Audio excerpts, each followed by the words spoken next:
Hey guys, in this video I'm going to show you how to make personal profile from your public profile. When you open Snapchat app, go to your main profile, tap on the profile icon at the top left corner.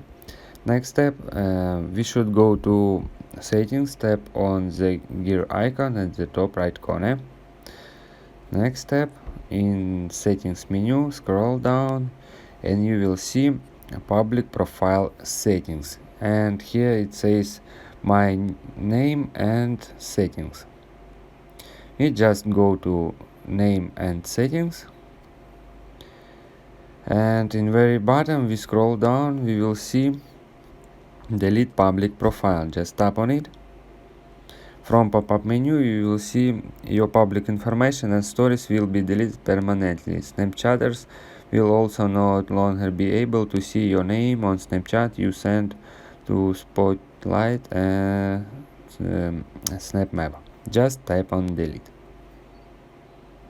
And that's it. Now your profile on Snapchat is not public. If you guys have any questions, let us know at the comment below. If not, don't forget to like and don't forget to subscribe.